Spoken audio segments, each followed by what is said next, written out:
Alright, so welcome back to another episode of Driveway. Today, kind of cleaned up everything. So as you can see, we got a different shelf going on back here.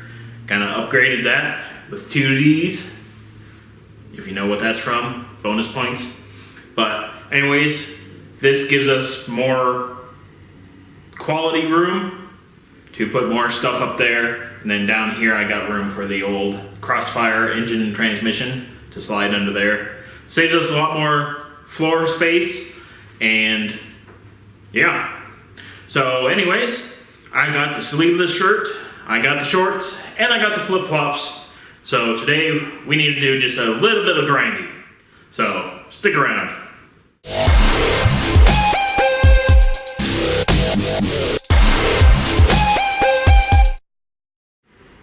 Alright, so the biggest reason for needing to do a little grinding today is I got in an intercooler and we need to try to make it fit where we have on the bumper. And it's actually what you call a small one. This is pretty much the biggest one from Mishimoto. And as you can tell, it's pretty nice. Unfortunately, mine doesn't play music like those in Australia, so whatever. But we got a clearance, a little bit of area in the front of the Crossfire here, and it's kind of something I thought would end up happening because intercooler and a much bigger radiator isn't going to fit anywhere near in that size that's currently there. So we'll just have to cut out the old radiator support to make room for this thing. Alright, so for the most part down here, our intercooler is going to fit right up against this area here. So I'm probably going to shave down these bolt heads a little bit to make sure they don't puncture into the intercooler. And I'm removing this radiator support piece. It's pretty much just going to be a couple hacks crossing that thin sheet metal and it'll drop right out of there.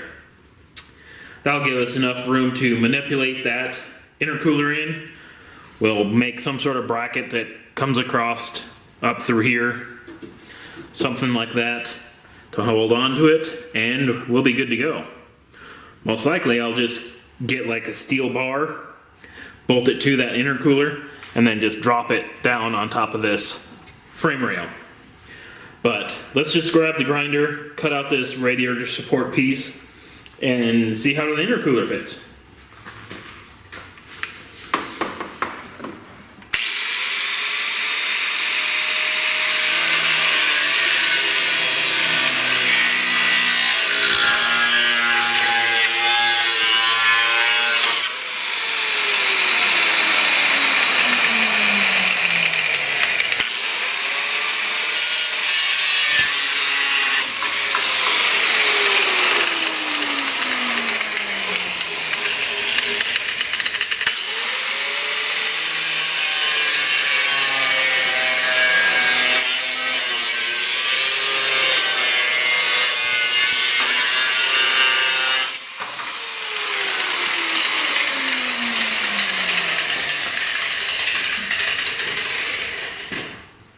Alright, that should be good enough for now.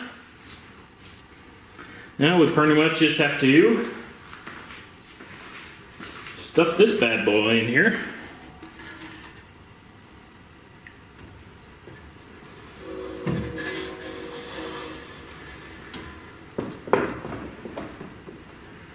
And there we go. Fits perfectly. Actually, this idea about the bar across the top looks like it might actually work. Let's go see if I got a bar. Alright, well that's kind of hoisted up on the jack. That way we can see how everything fits. And should be able to fit some sort of bar in here. So right now it's set up so it's like even with the bottom of the bumper cover here. So as long as we keep it there, should be able to rig something up. Maybe we'll have to come off of up here on this section of the support and come out with a bar that comes across. It's like the closest thing I had was a piece of angle iron that was bent, so I didn't want to try messing around with that. But it's looking pretty good. If we put this back section even with the front of the support here, we should have plenty of room. And the radiator I'm looking at is a little bit taller. So by removing that bottom shelf, I can move it down just a touch. So that way more of the actual radiator cooling area is exposed. And then we should be good. All things considered, it's hooked up there pretty nicely. Looking pretty decent. And you probably really can't even tell that it's as heavily modified as it is. That's kind of what I'm going for. Super sleeper. But we're kind of going ricer sleeper. Anyways, I guess we're going to make this one quick because there's a big storm coming and I don't want to be messing around with doing other stuff. And like I said earlier, I got the flip-flops on, so I'm not pulling the engine in flip-flops. So yeah. Let's just take a quicker, nicer peek at this intercooler setup, and we'll call her a day.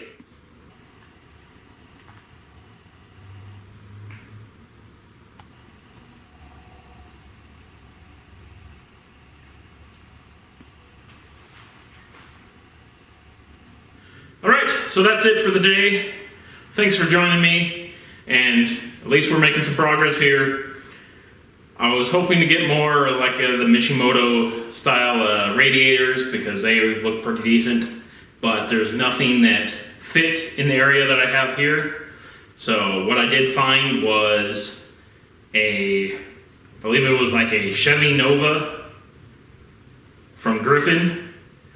Has a radiator that'll fit right in this thing, and it's the super thick setup with the 1.25 inch tubes. So that should have enough capacity to cool this thing, and we should be good to go there. But anyways, thanks again for stopping by. Yeah, whatever. I'll see you later. One last thing before we go. Refrigerant, coolant, whatever you want to call them. Tetrafluoride. Apparently the EPA decided they wanted to be a bunch of idiots, and they designed a new auto close valve for the can. So unlike the standard puncture where you had the tool that you punctured down and then unscrewed it to flow, this one here has an auto turn off. So I had to get a different adapter to recharge air conditioning. Now here's where the fun part is. They did all of this to reduce chances of leaking, but this valve leaks pretty bad and it really sucks. So thanks again, government, for stepping in where you didn't need to be, because I had no problem with this one leaking anywhere or doing whatever, but this thing leaks like a sieve. But anyways, thanks again for joining us. That's the car. We'll see you again later.